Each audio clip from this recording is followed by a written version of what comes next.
Hello, our friends, Evolutionary Energy Arts family, also EEARTS and Heart's Home.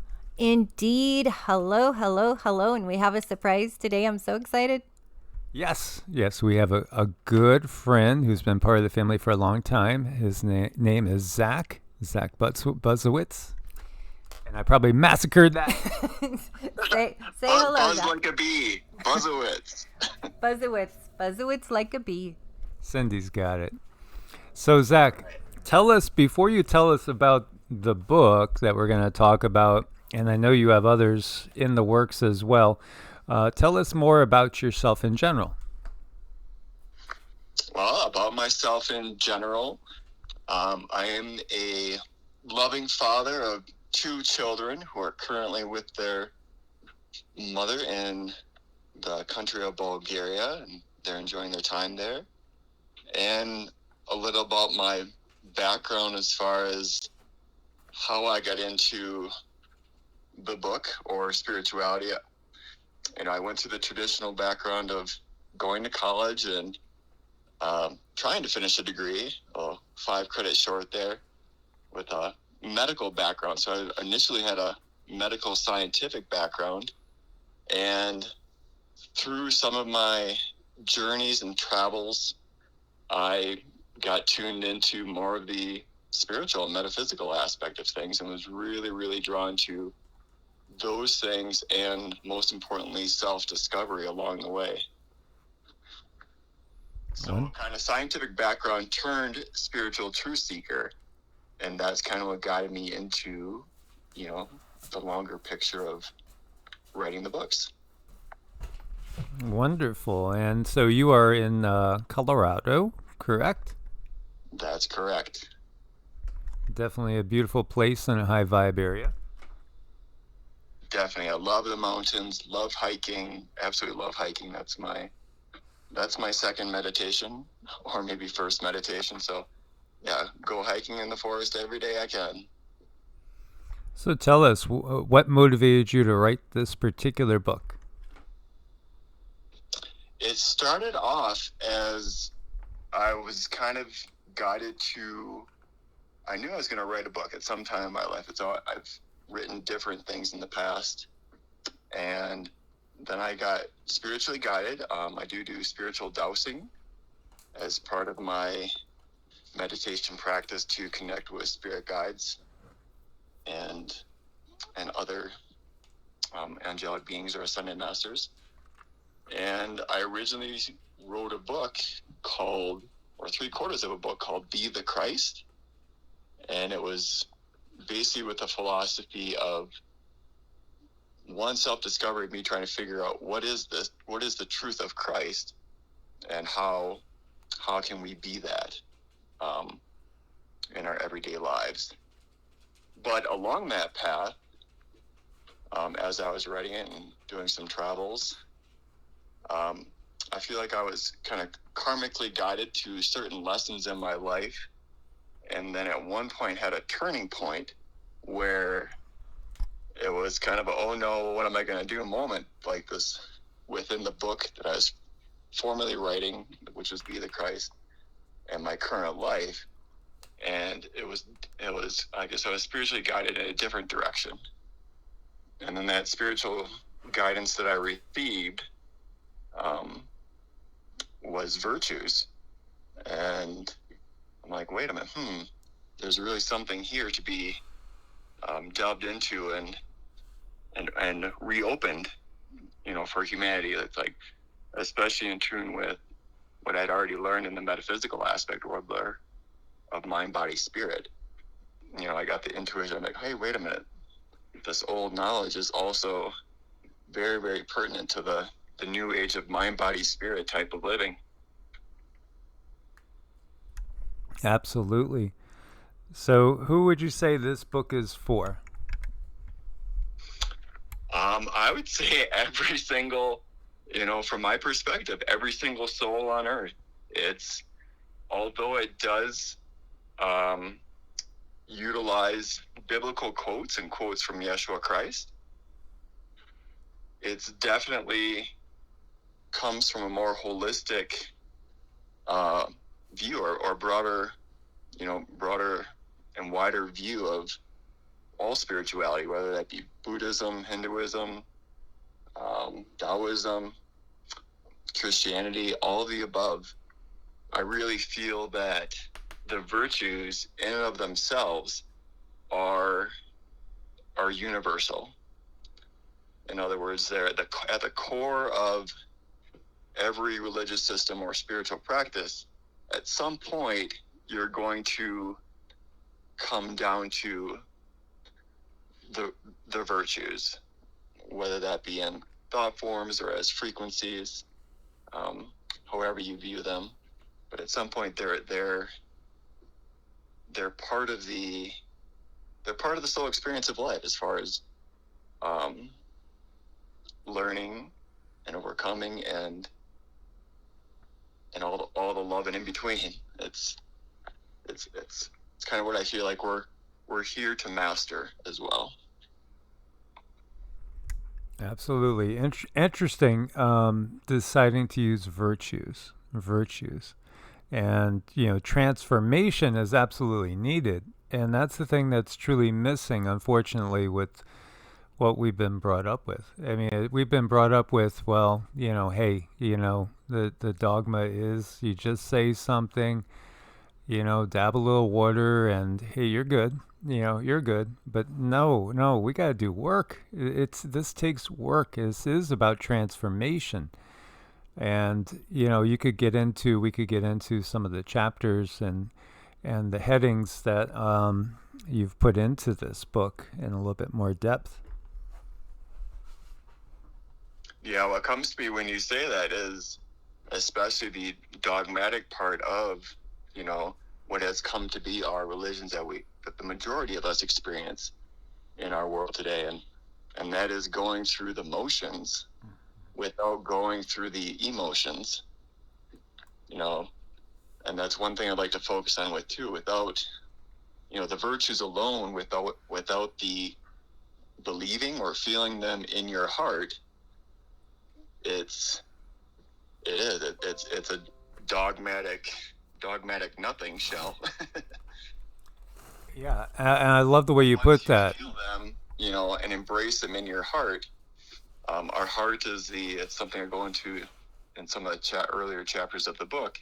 It's been scientifically proven that the heart is also the emotional brain of the body. In fact, we feel things in our heart before we even experience the senses in our brain or the rest of the body. So it's a very key aspect of getting ourselves out of those dogmatic, systematic forms that we've been trained to practice, and getting us back into feeling and believing, those emotions of virtue in our hearts, because they are positive thought forms that can, as Cindy and you always say, thoughts are things. They're positive thought forms that can and will transform our lives in mind, body, and spirit. Beautiful. And I just kind of want to throw in there an added analogy or vision of transformation, because it is the most important thing you could do in this life, and you really help break things down in a way where people can go at their own pace, because there's no one way fits all, and it can be quite scary. I just want to bring the vision of, look at a caterpillar turning into a butterfly. That poor thing has to completely liquefy and change its whole essence, changed completely, and that's not an easy process. So what we tend to do is we tend to look at other people and see how they did it. And Zach puts this together in such a way where it gives you a little more understanding.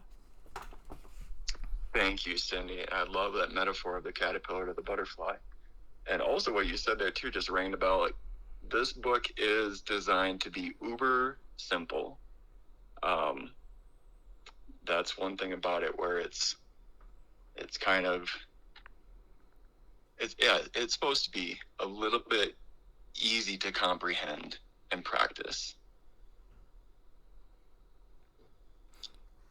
Yeah, that's beautiful. That's beautiful. I loved what you said before about going through the motion and not really experiencing the emotions. This is again where we've gone so, because the world always rushes us. This is the system of the world. It's made so we don't have time to introspect. All we're doing is, working away, striving to pay the taxes, pay the rent, the mortgage, whatever it is. It doesn't give us time to process. It doesn't give us time to go deep. And so for so many people, their idea of spirituality is 1 hour a week, maybe, and it takes time. And we have to experience emotions. How are you going to ever move forward if you don't realize what lies within yourself that's unresolved? Mm-hmm. I agree there, Michael. And two things you said there too. One about, I'll start with the last one, was self-realization. There's many ways you could sit on a rock in the middle of a river for months on end and find self-realization. But in our modern times, we don't have, the majority of us don't have those, types of paths or experiences. So this book is definitely a tool and a guidebook that's first and foremost for anybody who does decide to utilize it. Just know that offhand, it's not a lengthy dogmatic doctrine, and it's not a novel, but there are definitely some key insights in there that people will have little sparks and mini awakenings, like, aha, okay, I get it, because it's pretty simplified. But the second thing you said too, there's not enough time in the world, is, well, that's also coming from my understanding and beliefs. The virtues here are virtues transformation. It's very likened or akin to karma yoga, which from my belief standpoint is, where our daily lives can be viewed as the meditative practice as well. So if you don't have time, at least you can have these little moments within your life to view either virtue transformation or karma yoga as your daily practice. Mm-hmm. Yeah, that's beautiful. And when we look at chapter 1, 2, and 3, it's the introduction. So virtue and sin, frequencies of the heart, and how to use the guidebook. Gosh, it's coming across to me as more like a recipe cookbook in so many ways, isn't it? Spiritual recipe cookbook. Und 15 Minuten backen, yeah. As the wise tool once said. And then we go into the practical side of things. So chapter 4, believe, surrender, and accept. And that could be something that could be said in so many different ways with so many different systems. And again, what are you trying to get across with that? Believe, surrender, and accept. Well, first and foremost, believe. So that really comes down to the ability to feel something in your heart, or imagine and feel something in your heart. And from that standpoint, you've just created an energetic space. This goes in a little bit more of the metaphysical aspect. You've just created an energetic space for the consciousness to shift. So if you have the ability to believe anything within your heart and mind, no matter what that is the starting point of that preps your entire spiritual system with the ability to be able to then go forward or shift into what that is you're believing. And then that's when I come back into thoughts or things. The surrender part is, that's more in the meditative aspect of it, where we do have to allow at some point and turn off the rational mind or the overthinking mind, and surrender into all that is the loving goodness of source, divine intelligence, universal consciousness, angelic beings, spiritual guides, and our own loving energies are always surrounding us. So it takes a little bit of surrender there as well, and surrendering of the modern day ego. It's hard to let go of everything of this world that we think we need to be doing. Yeah, social acceptance and all that, because I saw something recently where it said that the people that are typically most perceptive, let's say, whether you're looking at IQ tests or what have you, they tend to be politically incorrect. But that's, again, it's having that conviction in yourself to defy the system. And again, if 99% of the world's walking off a cliff, you're not afraid to scream, hey guys, you might want to stop.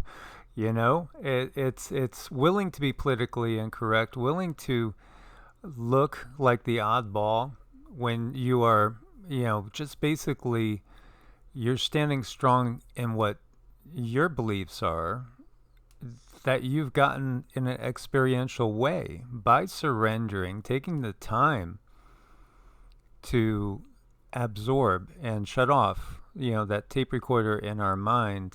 And then the next part, I hope I don't overstep my bounds, the accepting is to me, that just speaks to me of trusting when you start to get these signals and impressions and these knowings that seem to come out of nowhere. That's when you're really starting to connect to the higher self, the higher realm, the guides, however we want to term it. Mm-hmm. I agree there. Yeah, the accepting part is definitely a trusting, and we have it, like you guys have always said. Source is within us.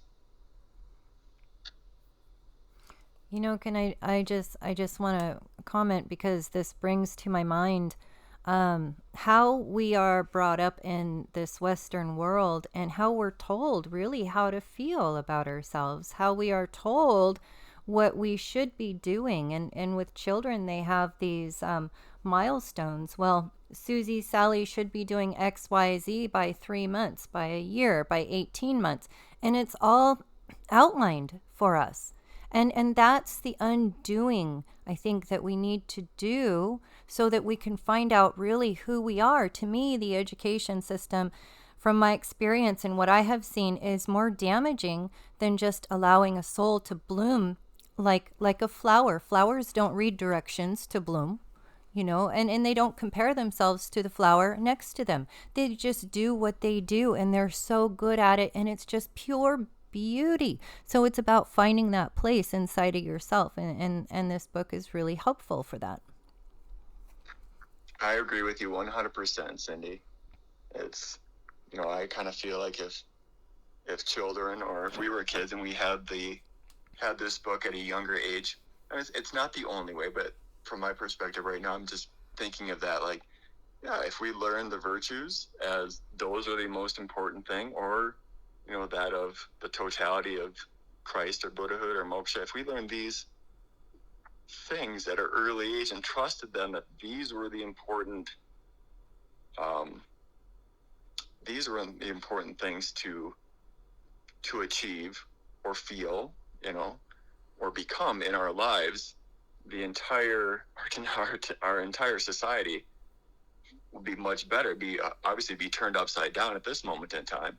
Mm-hmm. Because right now we can use, the virtues and that type of positive consciousness as a litmus test for everything that we currently see and experience, within ourselves and in our outer worlds as well.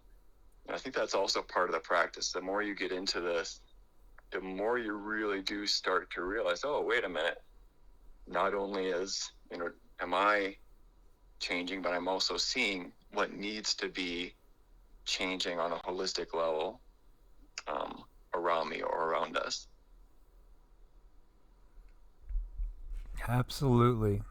Absolutely. So, one of the things that we do is when we do our mantras and we stop after the mantra and we just be still and receive. And, again, there are clues in the Bible and, to how to do these things. It's unfortunately been so obscured. There is most definitely multiple references to deep truths, hidden wisdom. And so many people are brought up with the Bible here in our Western culture. 79.5% of Americans, I think was in 2020, the survey I saw, when they were asked, what's your belief system? Do you have a religious? Well, we're Christian. 79.5%. The vast majority. Yet, what does that really mean? And at the same time, what was really the mission of Christ? And so saying transformation through Christ, when you say transformation through Christ, That's the mission.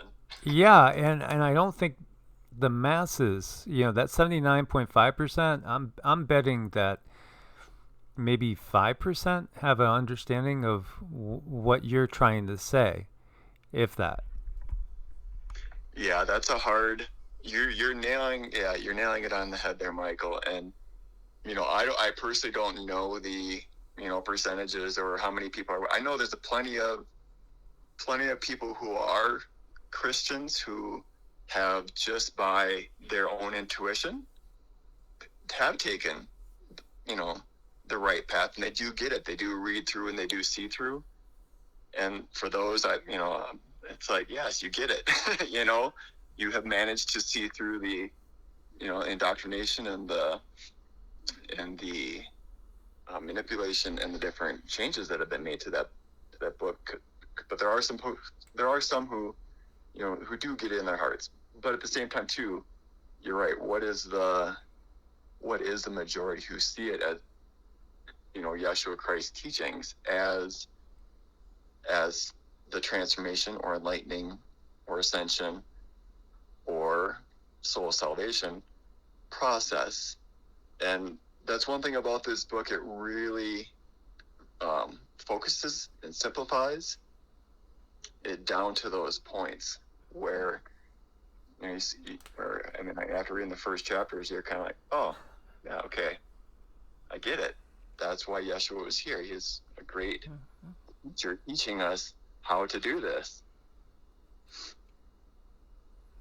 Yeah, exactly. See, that's where it's a tough thing to get across to people that there were many forms of Christianity out there the first couple hundred years after Yeshua walked the earth. And, not all of them agreed with what modern Christianity puts out there. In fact, there was tremendous disagreement. In fact, there were numerous councils coming together to make one unified version. Because you got to look at the geopolitical structure at that time and what was going on in the world and take that into account. Again, the power structure always will change things to better their situation. It's a given.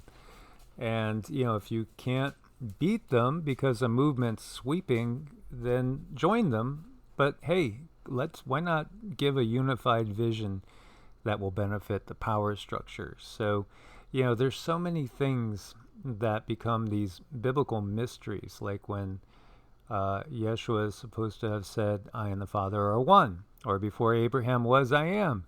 And if you have been, as yourself is, versed in the Sanatana Dharma and Buddhism and Hindu philosophy, and you understand right away he's referring to that self-realization, the fact that at the core we are consciousness that is eternal. That's no big deal. You just yeah, okay, I totally get it. But if you don't have that background, then it becomes this divine mystery that, well, we can't understand it, so he must be part of the Trinity in that way.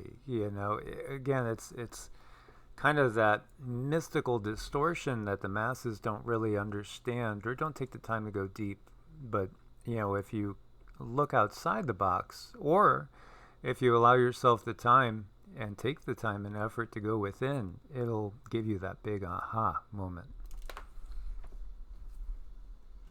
Yeah, I agree, Michael. And I think for me, one of the big aha moments was realizing the common core, or the unity amongst all these great spiritual teachers, whether it be Yeshua Christ or Gautama Buddha, or the likes, different Zen masters in Hinduism and Taoism, and many more across the board. Just the common core of being the liberation, enlightenment of our hearts and minds, and then obviously without going for a little bit on a more unique path, that was with specifically the virtues as representations of that, heart, mind, consciousness that we are meant to, enlighten and expand ourselves with, and I kind of sum it up as power, wisdom, and love. But I think different traditions, whether that's, the way in Taoism, or the way, the truth, and life of Christianity, and I know Buddhism has, its version of the way as well. They're really likened and akin to each other in so many different ways. I know that, in the realm above, that Yeshua and Buddha and Krishna and Lakshmi and all these different great spiritual teachers are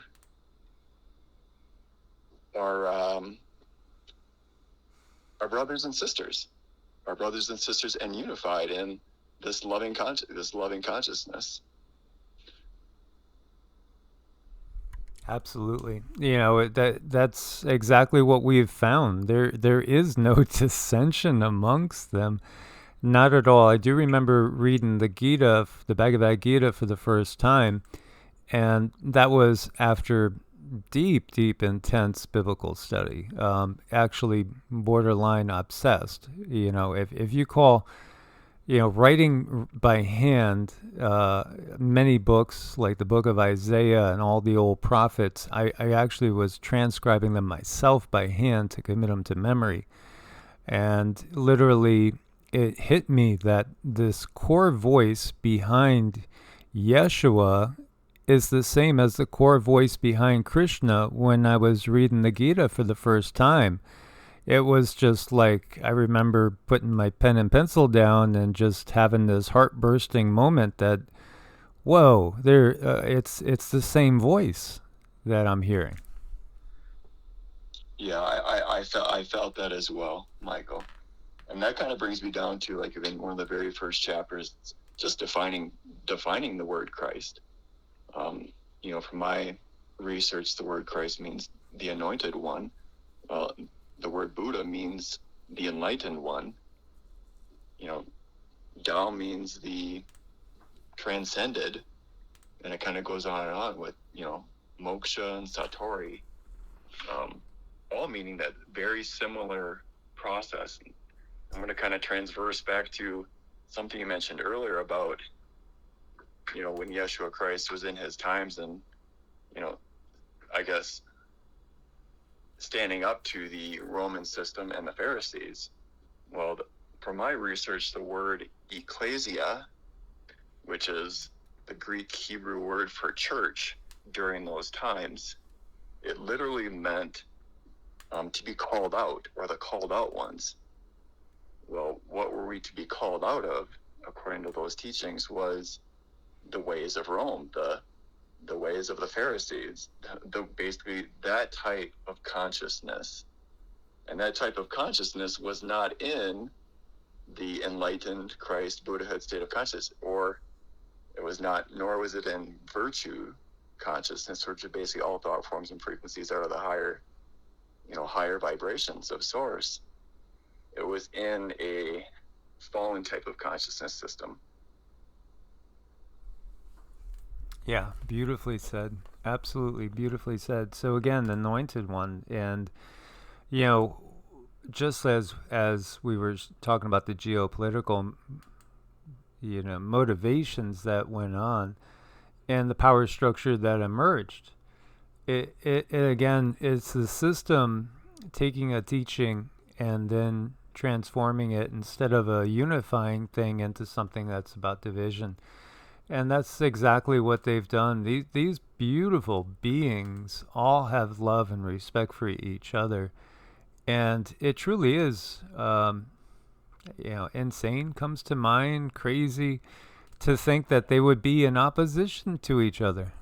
I love what you just said there. And one of the words I put in the beginning of the chapter, it goes through the summarizes just what is Christ, but in the end it says in bold print, Christ is sanity, with hyphens in there.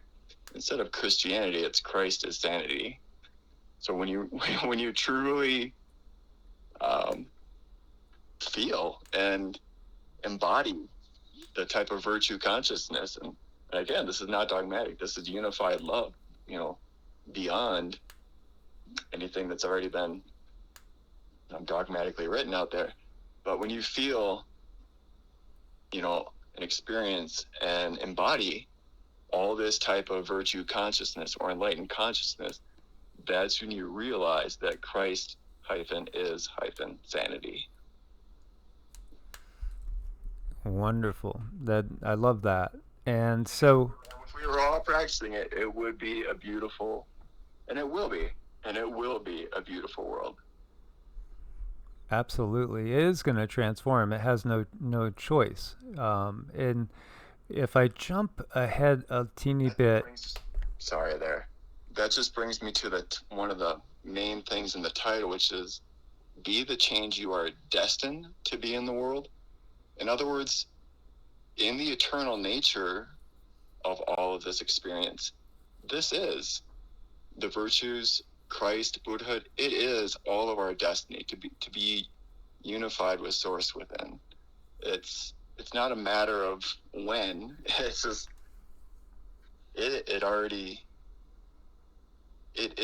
it's destined. Well, you jumped back up to where I was going, so that was beautiful. The eternal aspect, and again, we are having a temporary human experience because we are eternal. So in chapter 14, you have be eternal. I guess what we're doing is trying to bring that eternal aspect of our being to the here and the now and transform the world. I agree. In fact, the eternal nature of things. It's a little sidestep, but long before I had any ideas to write any of the books, the one message that Yeshua, because I was praying and going and hiking at the same time. That's something I often do. In Oregon, I was praying and hiking, and I had a moment of where I, kneeled down on the trail and just kind of sat there in silence. And as soon as I sat there in silence, the voice of be eternal came to me. And that was more or less the starting point where I even got the idea of, writing Be the Christ, which then led to Virtue's Transformation through Christ. But to bring that back into perspective of what you were saying is our eternal nature is of Source. And from my perspective and beliefs, the virtues, I may have missed a few, but they are positive and benevolent frequencies of Source, whether that be courage, whether that be love, whether that be vitality, whether that be creativity. And you go across the board, and there's a beautiful spectrum, beautiful rainbow spectrum of consciousness through the virtues that I feel is the eternal, or at least part of the eternal aspect of Source.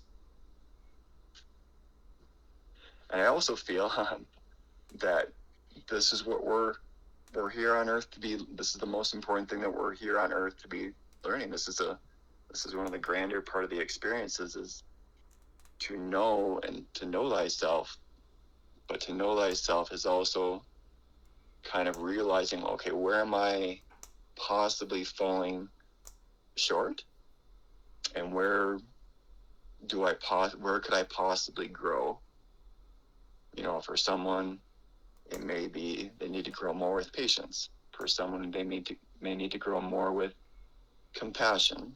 With someone, it may be ambition. They may need to get off the couch and, but across those virtues, there's so many different little mini lessons. And as we are each unique and individual souls, as expressions of source on earth right now, I feel that's one of our main purposes and missions, is to be learning in the school of earth. It's also a theater, it's also an experience, but at the same time too, at the core of that experience is the learning and soul growth process. Yes, absolutely. Then that's Formation in Christ. exactly. And again, Christ consciousness, Krishna consciousness, Buddha consciousness. Again, we instead of viewing things as them and us, we got to start to look at the bigger picture, because again, we're eternal consciousness having a temporary human experience. This is what the guides come through time and time and time and time again. They always say, we don't want to interfere in your human experience. So right away you should take from that, in my mind, okay, so I'm not really human. Our spiritual being, yes. Exactly. This is temporary. This is just for learning. This is just, something to dip our toes into, to test ourselves, to see how we're going to react, especially in times like these. All those people that are listening right now, you guys are brave souls. You're brave souls. You're on the crazy ride. You jumped. Yeah. A major karma yoga extravaganza. Yeah, exactly. You're the adventurous ones that had, said, hey, I'm not only going to come in, into a dark age, I'm coming in at the turning of the age, the turning point, the key point. And, there are so many extraterrestrial, interdimensional beings watching this show right now all around us. And intently watching, and they're saying, what are they going to do? How many of them are going to just click awake, recognize that they have that power to transform the world if they just take the time to go within and really discover. You can't just you can't just dip your head and say, well, that old debate between works and faith. Is it faith or is it works, or is it faith and works? Is it, we got to transform the world. It starts within. It starts within. Yeah. One thing you said there about the other, the beings watching us, it's just also important for, anybody who does pick up this path, and most of your audience understands this already, but we are surrounded by a quote-unquote, biblical cloud of witnesses, or if you want to look at it just as spirit guides, angels, ascended masters, archangels, who are all, emanations of source and ready to assist us in this process. It's so vital to know that, your family can help you, your teachers can help you, your friends can teach you, but you're also surrounded by beings who are willing and waiting, and eager to help you, The other thing that comes to mind is when it's said that Yeshua said, you've heard don't sin and everything, and we always get that call to repent, but yet we don't want to focus on our negative actions, because that's just going to, build up this emotional backlash against ourselves, we need to, recognize where we need to move forward and just simply move forward and not focus on it anymore. Just make that conscious decision. I'm going to do better. Everything that we do is seen. Everything that, every time you scratched your butt or picked your nose, it's been seen. Exactly. I love the way you put that. And it's so simple. It is so simple. The word repent, from my understanding, I think it's metaphor. I can't describe the Greek word right now, but it simply means to turn and to change of mind. And if with there, you release all the dogmatic that's tied to that word of repent, and you really look at the definition of it, which means to turn and a change of mind. Now we're getting somewhere. Now that's all it is a turning point where you're kind of acknowledging, source within. You're acknowledging yourself. You're discovering within and acknowledging, and then, oh, wait a minute, this isn't vibrating at the at the highest level I could be. This is somewhere where I need to simply change my heart and mind. Anyways, I'm glad you brought that word up about repent, because it's definitely something that could be very simplified. Absolutely. And as you were talking about your heart and everything, the way home is by enlightening our heart. And you don't do that by burdening it anymore. You have to release it.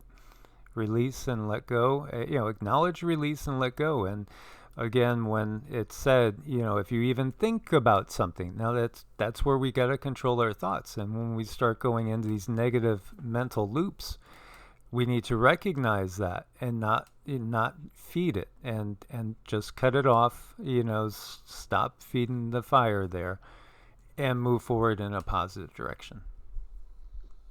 Yeah, I agree, Michael. That's one thing too, where I try to simplify it. What you just stated there in the book, at the end of every chapter, there's there's affirmations to go in a positive direction, but there's also, one affirmation of I now release. And it's supposed to be done in a simple way. There's different, books that have done that out there, such as the Emotion Code or Heart Code. This one specifically focuses on virtue consciousness. But again, it's I now release, let go, and move forward. And hopefully that's